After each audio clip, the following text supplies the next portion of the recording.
The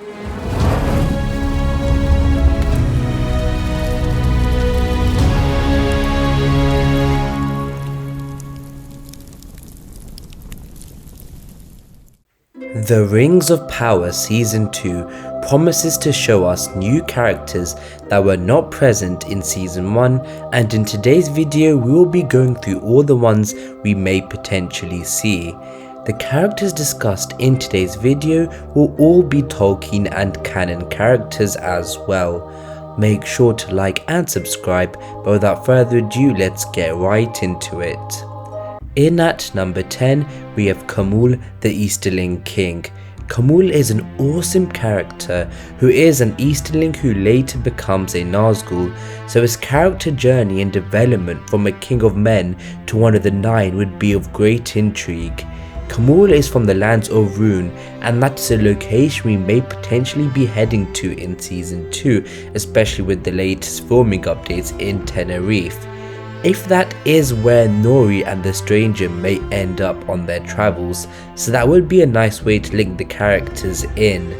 It would be interesting to see how much time we actually get to spend with the Easterling King before he gets corrupted. Next up at number 9, we have Calibrian, the daughter of Galadriel and Kellerborn. Calibrian is not present in Season 1, and we don't really know whether in the Rings of Power universe she is even alive, but in Tolkien's works she was born quite early in the Second Age. However, if we are going to see her, we have to see her soon, and maybe this could be when Galadriel and Calibrian look for Kellerborn and head to Rivendell if that is established by the end of Season 2, as that is where she could potentially meet Elrond. The problem is that it would seem weird if she is very young and then gets into a relationship with Elrond. At number 8, we have the Blue Wizards, given that the stranger isn't one of the Blue Wizards. These two companions sent from Valinor to combat Sauron's forces in the east have always been a fan favourite, partly due to their ambiguity and mysteriousness. We have known from the synopsis that we will be going to the quote furthest reaches of the map, and those far places could include the location and current identity of the Blue Wizards. Another possibility alongside Khamûl being in Rhûn is also the Blue Wizards appearing there as well.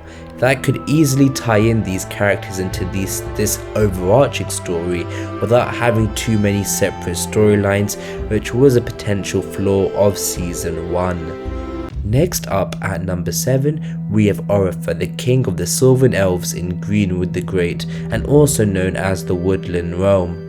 Sadok, before his untimely death, gave directions towards the Greenwood to the stranger, and it looks like that could potentially be a stop off for the stranger and Nori.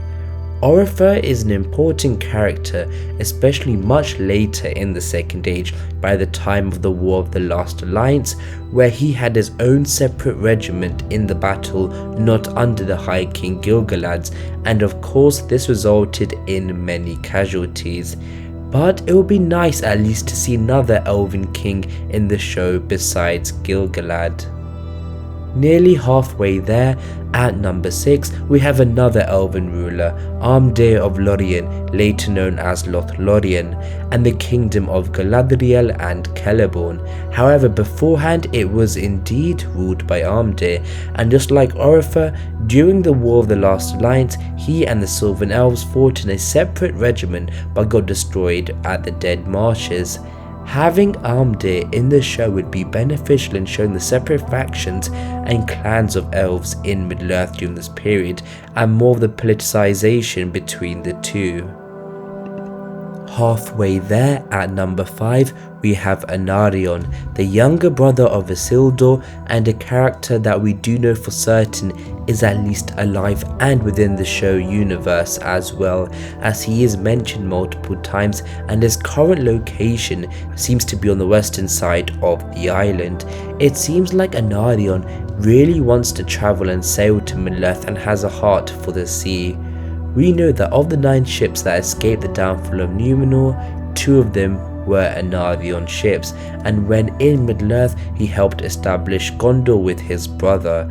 Anarian is a character that fans really want to see, and hopefully in the second season this becomes a reality.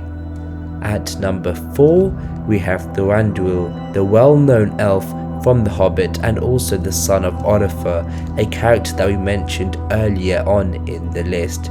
Lee Pace did a terrific job as Thranduil, but it looks like with Amazon they're going to go down a different route away from the Peter Jackson films and actors, so you might see a new actor and interpretation of the character.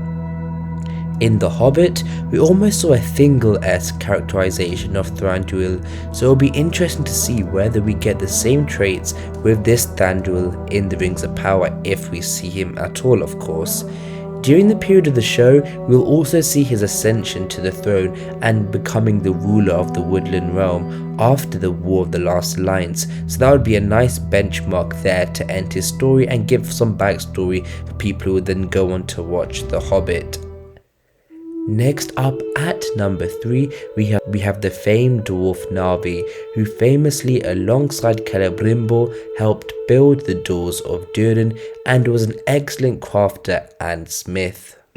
Navi and Celebrimbor's relationship was almost mirrored by the relationship we saw between Elrond and Durin the Fourth in season 1. But being able to see this duo's friendship and bond would be amazing, and hopefully we will get enough time to, as we know there is a 2-episode battle near the end of season 2. Luckily, one of our recent scoops in fact confirmed that Navi will indeed be in season 2, so that is a character that we can get excited for. Nearly there. At number 2 we have Kedan, a character we know that we will definitely see in season 2 of the show, and it will firstly be interesting to see whether or not he will have a beard. Kedan is synonymous with the Grey Havens, so that also basically confirms that location as well, and during the early Second Age, Kedan had many relationships and dealings with the Númenóreans that would often come to the harbour, and this was especially important during the War of the Elves and Sauron, where some Númenóreans arrived to the Elven harbour, so it would be interesting to see how that developed in the second season that promises again a 2-episode battle. We also know Kedan ends up getting one of the 3 rings before it is passed on to Gandalf as well, so seeing that event in the Second Age and in this show could be a possibility. Finally, in at number 1 we have Kellerborn, a character who is currently missing in action, but according to the showrunners, after the premiere of season 1, this doesn't necessarily mean that he is dead. It will be interesting to in fact see how he is worked into the story, as he is currently presumed dead by Galadriel after the battle we saw in the prologue. We know when alive, Kellerborn had a regiment in Eregion during the War of the Elves and Sauron, and then spent some time in Rivendell as well, so he's a quite prominent and fair character in the Second Age, and must be a character assured in the next season, or the entirety of the show itself, which means season 2 or beyond. We will just have to again wait and see. Thank you guys for watching, we really appreciate it. Let us know what character you most want to see in season 2 and why. Make sure to like and subscribe to stay up to date with everything, all the latest news in Tolkien's world. But until the next video, my friends, goodbye.